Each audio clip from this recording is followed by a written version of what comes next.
Hello everyone. मैं आप सभी का आर्यन वर्मा स्वागत करता हूं अपने इस YouTube channel English with Aryan Verma. जैसा कि आप देख पा रहे हैं, हम लोग आज नाउन के इम्पोर्टेंट कॉमन वर्ड को डिस्कस करने वाले हैं जो प्रीवियस ईयर क्वेश्चन है। तो चलिए बिना डिले किए हुए हम लोग वीडियो को शुरू करते हैं और आपका पहला सवाल ये रहा। क्वेश्चन को अगर हम ध्यान से देखते हैं तो लिखा है a large amount of money he invested were wasted. अगर इस क्वेश्चन को देखेंगे तो इस सेंटेंस में क्या एरर है। यहाँ पर जो आप देख पा रहे हैं, इस यहाँ पर लिखा हुआ मनी।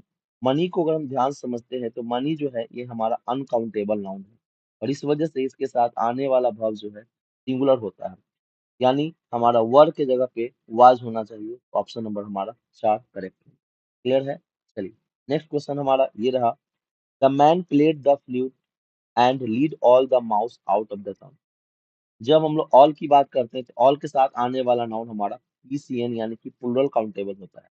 इस वजह से हम लोग माउस का प्लूरल बनाना चाहें तो माउस का प्लूरल हमारा माइस बन करके आएगा, यानी हमारा जो एरर हो गया वो सेगमेंट नंबर 1 में हो गया। माउस के जगह हमारा क्या होना चाहिए, माइस होना चाहिए। ठीक है। चलिए अगला सवाल क्या कहता है देखते हैं। लिखा है he loses his tempers and the slightest provocation। तो हम लोग टेम्पर्स की बात करते हैं तो टेम्पर नहीं होता है, टेम्पर का इस्तेमाल करते हैं, यानी हमारा आंसर हो गया 4 ऑप्शन। टेम्पर्स के जगह पर टेम्पर होना चाहिए। अगला सवाल ये रहा। His son-in-laws have enhanced his business within a short period।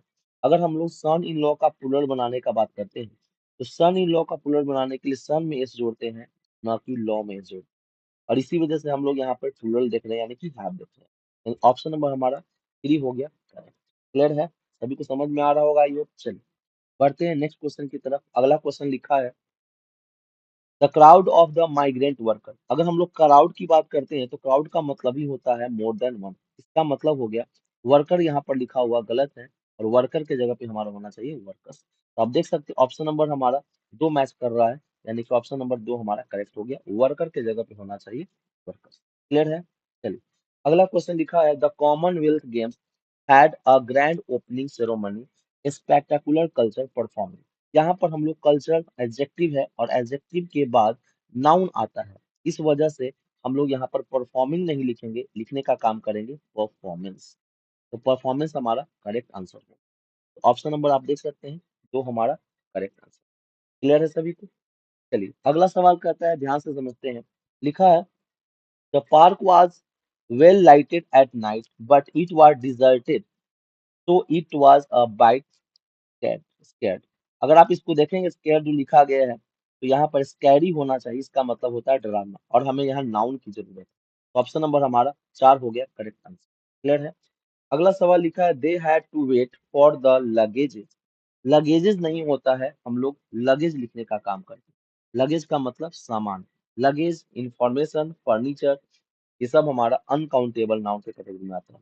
इस वजह से ऑप्शन नंबर हमारा 3 हो गया, लगेजेस के जगह लगेज होना चाहिए।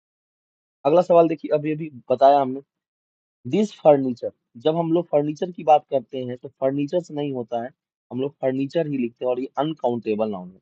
इसके साथ आने वाला वर्ब भी हमारा सिंगुलर होता है, तो हमारा आंसर हो गया ऑप्शन नंबर 4। फर्नीचर्स के जगह पे फर्नीचर का जिक्र होना चाहिए।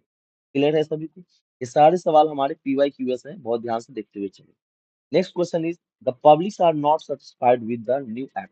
अगर इस क्वेश्चन को देखते हैं तो पब्लिक्स लिखना जो है ये सही नहीं है। पब्लिक ऑलरेडी प्लूरल है, इसलिए हम लोग पब्लिक लिखने का काम करेंगे। 3 वर्ड है, पब्लिक, पीपल और आपका पुलिस, ये तीनों भी आप याद रखिएगा, बहुत इंपॉर्टेंट है। चलिए यानी आंसर हमारा हो गया 2 नंबर, पब्लिक्स के जगह पे पब्लिक होना चाहिए। क्लियर है। अगला सवाल लिखा है ऑल आवर फर्नीचर्स। फिर से वही सवाल आ गया, फर्नीचर्स हमारा नहीं होता है, इसके जगह पे हम लोग फर्नीचर लिखने का काम करेंगे और वर हमारा गलत है, वर के जगह पे वाज भी होना चाहिए। ऑप्शन नंबर हमारा एक करेक्ट आंसर।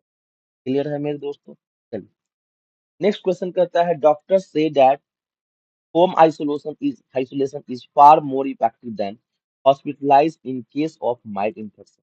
अगर हम लोग हॉस्पिटलाइज की बात करते हैं तो हॉस्पिटलाइज यहाँ पर हमारा गलत है, हमको नाउन चाहिए और हम लोग यहाँ लिखने का काम करेंगे हॉस्पिटलाइजिंग, ये हमारा नाउन हो जाएगा।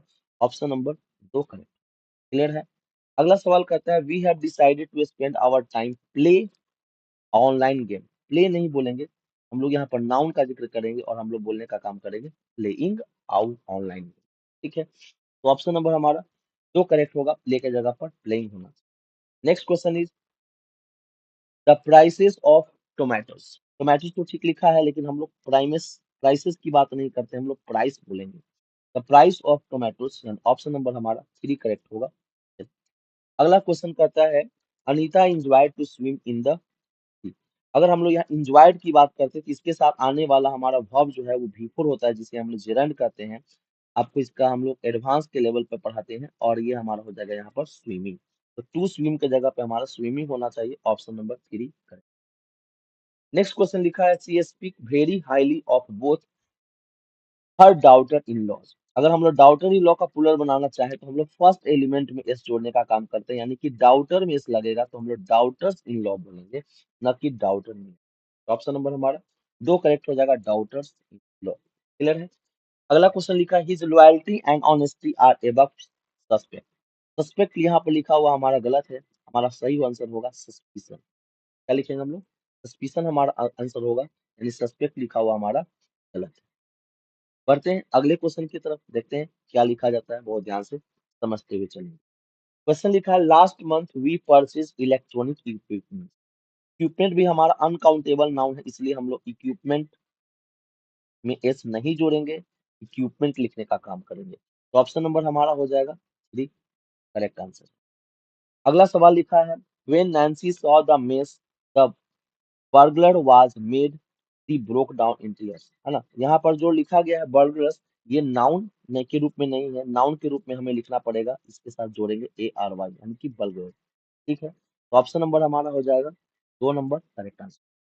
बढ़ते हैं अगले क्वेश्चन की तरफ, लिखा है the examination will be pushed back so that candidates get additional time for prepare. गलत है, फॉर के बाद हमारा नाउन आएगा, यानी कि फॉर प्रिपेयर नहीं लिखेंगे, फॉर प्रिपरेशन लिखेंगे, यानी करेक्ट आंसर हमारा ये हो गया, प्रिपेयर के जगह पे प्रिपरेशन होना चाहिए, ऑप्शन नंबर थ्री। चलिए अगला सवाल कहता है we bought good quality furnitures. फिर से वही सवाल आ गया हमारा, फर्नीचर्स नहीं होना चाहिए, क्या होना चाहिए, फर्नीचर। क्लियर है। चलिए नेक्स्ट क्वेश्चन आपका लिखा गया माई विजिटिंग, कहना गलत है, हम लोग माई के बाद आने वाला फॉर्म बिफोर लिखते हैं, या हम लोग नाउन लिखेंगे। तो नाउन हम लोग यहाँ पर लिखने का काम करेंगे विजिट, जिसका मतलब सी होता है, ऑप्शन नंबर हमारा थ्री करेक्ट आंसर। बढ़ते अगले सवाल की तरफ, लिखा है आई हैव नो इन्फॉर्म। गलत है, नो इन्फॉर्म नहीं बोलेंगे हम लोग, नो इन्फॉर्मेशन बोलना सही रहेगा, क्योंकि ये हमारा नाउन होता है। तो ऑप्शन नंबर हमारा थ्री हो गया करेक्ट आंसर। क्लियर है। चलिए अगले सवाल की तरफ बढ़ते हैं। नेक्स्ट क्वेश्चन लिखा है आस्किंग फॉर और गिविंग इंफॉर्मेशन। इंफॉर्मेशन नहीं होता है, ये खुद ही अनकाउंटेबल नाउन है, इसलिए हम लोग यहाँ पर लिखने का काम करेंगे इंफॉर्मेशन। क्लियर है।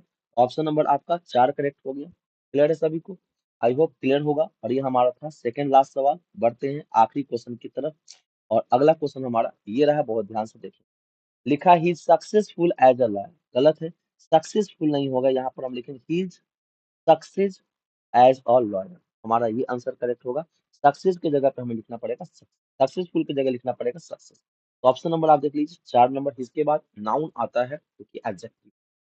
तो आई होप आपको ये सभी को 25 क्वेश्चन समझ में आया होगा, बहुत बेहतरीन लेवल के क्वेश्चन है जो आपके प्रैक्टिस के लिए है। तो चलिए मिलते हैं हम लोग अगले वीडियो में, तब तक के लिए देखते रहिए हमारे यूट्यूब चैनल को, और आज के लिए यहीं तक, मिलते हैं अगले वीडियो में। Thank you very much, bye bye.